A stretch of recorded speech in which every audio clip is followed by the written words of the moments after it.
Sadhguru Nath Maharaj Ki Jai, and welcome to Jagadamba Reads the Holy Books of India, Ramayana15. As you may remember, the family was very happy, and the children were growing up. Of the four, Rama was the favorite of his father. He was as sweet and beautiful and gentle as the full moon, and his father was inordinately fond of Rama. And Rama was ever engaged in pleasing his father in every way. The princes were like lions among men, and the king was extremely proud of his sons. They were now nearing the age of 16, and Dasarata was the happiest man on earth, surrounded as he was by his 4 sons. 8. Vishvamitra comes to Dasarata. The sons of the king were now grown up. They were nearing 16 and entering manhood. As was the custom, 16 was the age when a young man was to be married. And accordingly, the king thought of it. The king Dasarata was wondering as to who the bride of Rama should be. Since Rama was the favorite son of the king, he could only think of Rama, and his mind was ever thinking of the many ways and means of pleasing Rama. Rama, on his part, thought of nothing else but making his father happy in every way. The kinship between them was so great that everyone in the palace, or even Ayodhya, knew about it. One day in the council hall, the king spoke to his ministers about the subject uppermost in his mind, the marriage of Rama and his brothers. Even as he was thinking thus, there arrived at the doorsteps of the king the sage Vishvamitra.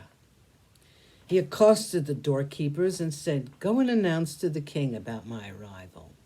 I am Kaushika, the son of Gadhi. People call me Vishvamitra." The name was so well known that even the doorkeepers knew him. They were greatly excited and with hurrying steps went to the presence of the king. Entering the council hall, they rushed to the king and told him about the arrival of Vishvamitra.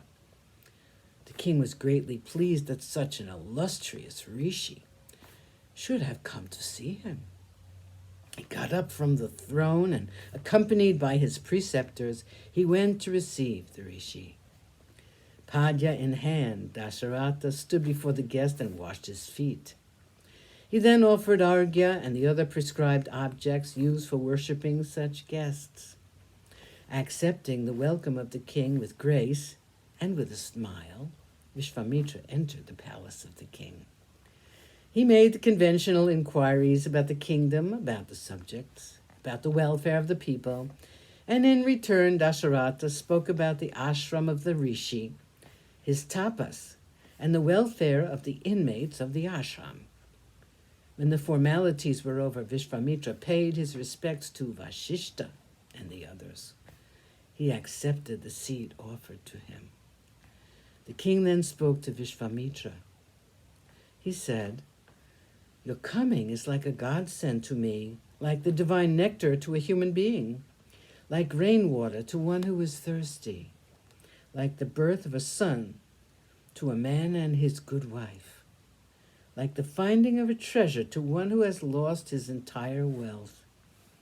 I am indeed thrilled at the coming of the great personage like you, like your gracious self. Can it be possible that I will be granted the privilege of doing something for you? Something to please you? That a Brahmarshi like you should have come to me on your own means some great good fortune for me. With the grace of the Lord above, and with the blessings of people like you, I am in a position to offer the entire earth to you, if you are so inclined. Please let me know if I can do anything for you." The rishi was pleased with the devotion, affection, and humility of Dasarata. He said, "I'm not surprised at your words. Born as you are in the line of the Ikshvakus, and having the great Vashishta as your guru, it is but natural for you to speak such words. Only men like you will carry out what they have promised. I have indeed come to ask a favor of you. I will give you the background." Sadhguru Nath Maharaj Ki Jai. Thank you for coming. I hope you come again.